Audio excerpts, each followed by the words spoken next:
Welcome back. This is our fourth video of our second course on qualitative research, and in this course we're talking about how to really design a qualitative research study. But let's continue our conversation, and in this video we're going to talk about the different sections that might go in a qualitative research protocol or proposal. Think of your protocol proposal as a research recipe. It includes all the ingredients you need and the steps to follow, ensuring that your research is organized, transparent, and rigorous. We begin with the first section, which is the introduction, which provides the background to the literature, the context of the literature, the rationale for your study, the objectives, and the research questions of your study. For instance, if our study aims to explore patients' experiences with telemedicine, we'll present the context, explain why this research is necessary, and state what we intend to uncover.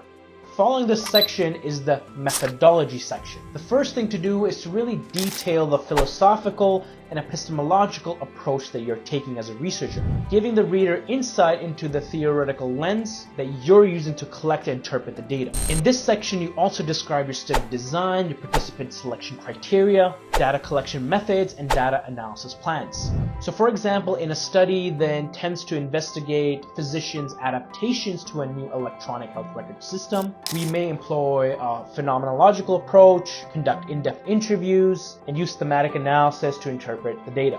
In this section, especially for your protocol proposal, it's important to incorporate reflexivity, acknowledging how our own experiences and biases might influence how we collect and analyze the data. Moreover, in the methodology section, it's also important to highlight data management and data storage processes, ensuring both data security and the privacy and confidentiality of participants. In the protocol and proposal, there's also a section on ethical considerations, detailing the plan that you have to respect participants' rights, maintain their privacy, and address any potential ethical dilemmas that may arise during the conduct of your study. Make sure to explain how you'll get informed consent for participation, how you're going to protect their identities, and how you're going to handle sensitive information. Then there's also a section in the protocol proposal for the timeline, and this presents the stages of the research and the time that you'll allocate for each stage, providing a projected schedule of the research. And you might find it helpful putting it in a table with milestones and sub-milestones,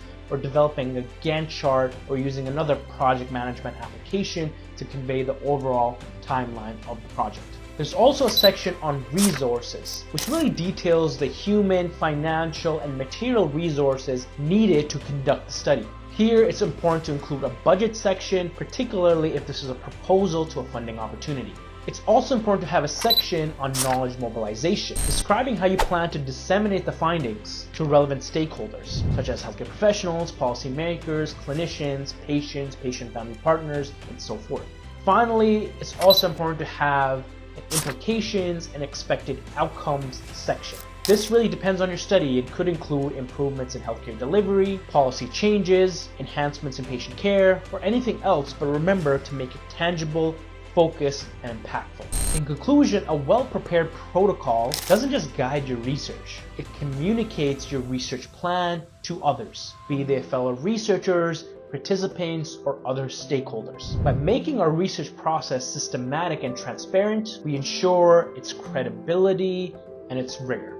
But that's all I have for this course. I hope you enjoyed it. Thanks for watching. If you found this course helpful, please let us know by liking, share, subscribing. And until the next course, take care.